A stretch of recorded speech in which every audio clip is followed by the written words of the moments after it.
வணக்கம். தேனி சமையலில் நம்ம ரசப்பொடி எப்படி தயார் பண்ணலாம் அப்படிங்கிறத பார்க்கலாம். வீட்டிலேயே இந்த மாதிரி நம்ம ரசப்பொடி தயார் பண்ணி வச்சுக்கிட்டோம்னா ஈஸியாக எந்த விதமான ரசமாக இருந்தாலும் சுலபமாக நம்ம செஞ்சிடலாம். இது செய்கிறதுக்கு தேவையான பொருட்கள்: கொத்தமல்லி விதை 1.5 டேபிள் ஸ்பூன், மிளகு 50 கிராம், சீரகம் 25 கிராம்,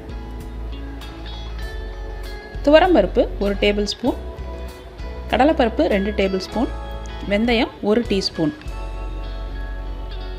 கொஞ்சமாக கட்டி பெருங்காயம், 4 வத்தல், ஒரு கைப்பிடி அளவு கருவேப்பிலை நல்லா கழுவி வச்சுக்கிடலாம்.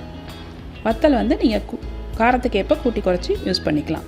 இப்போ முதல்ல கொத்தமல்லி விதையை நம்ம ஒரு வாணலில் போட்டு நல்லா வாசம் வர வரையும் வறுத்து எடுத்துக்கிடலாம். இதே போல் நம்ம எல்லா பொருளையும் வாசம் வர வரையும் நல்லா கருகாமல் வறுத்து எடுக்கணும்.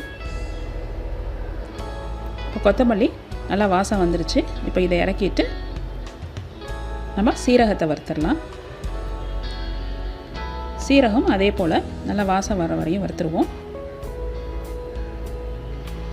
நம்ம எடுத்துருக்க அளவில் தான் ரசம் வைக்கணும்னு கிடையாது, ரசப்பொடி அரைக்கணும்னு கிடையாது.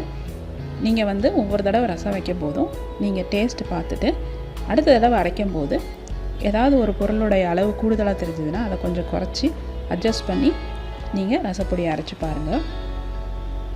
நீங்கள் இதே போல் வாரத்துக்கு ஒருக்கையோ இல்லை 2 வாரத்துக்கு ஒருக்கையோ அரைச்சி வச்சுக்கிடலாம்.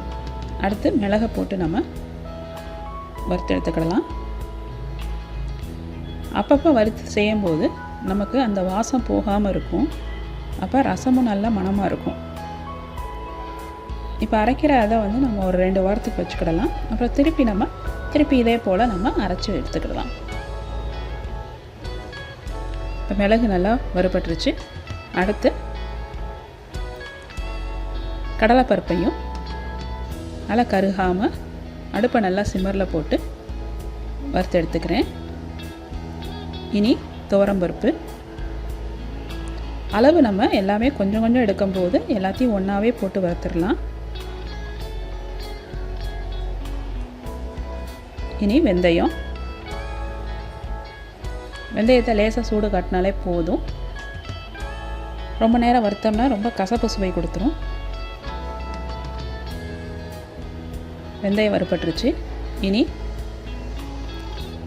1 டீஸ்பூன் எண்ணெய் விட்டுக்கலாம். அதில் பெருங்காயத்தை போட்டு அது பொரிஞ்சதும் அதோடைய வத்தலை சேர்த்துக்கிடலாம். நீங்கள் வத்தல் போடாமையே ரசப்பொடி அரைச்சி வச்சுக்கிடலாம். ரசம் வைக்கும்போது 2-3 வத்தல் கிள்ளி போட்டு நம்ம காரம் சேர்த்துக்கிடலாம். ஏற்கனவே மிளகு சேர்த்துக்கனால காரம் எப்படினாலும் ரசத்தில் இருக்கும். இனி கருவேப்பிலையை நல்லா கழுவிட்டு அதை நல்லா தண்ணி இல்லாமல் நல்லா பொரியிற வரையும் வறுத்து எடுத்துக்கோங்க. இப்போ நம்ம எல்லா பொருளையுமே நல்லா வறுத்து எடுத்துட்டோம். எல்லா பொருளையும் இப்போ நம்ம ஆற விட்டுருவோம். இது நல்லா ஆறுனதுக்கப்புறமா ஒரு ஈரமில்லாத மிக்ஸி ஜாரில் இதை மாற்றிக்கிடலாம்.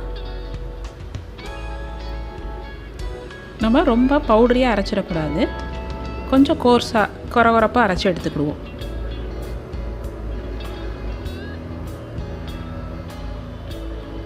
இப்போ இந்த மாதிரி கொஞ்சம் கொரகொரப்பாக அரைச்சி எடுத்துக்கோங்க. இப்போ நமக்கு ரசப்பொடி ரெடி ஆயிடுச்சு. பொடி நல்லா வாசமாக இருக்குது. இதில் நீங்கள் தக்காளி ரசம், கோழி ரசம், எந்த விதமான ரசமும் நம்ம இந்த பொடி யூஸ் பண்ணலாம். இந்த வீடியோ உங்களுக்கு பிடிச்சிருந்ததுன்னா லைக் பண்ணுங்கள், ஷேர் பண்ணுங்கள், சேனலுக்கு மறக்காமல் சப்ஸ்கிரைப் பண்ணுங்கள். தேங்க்யூ.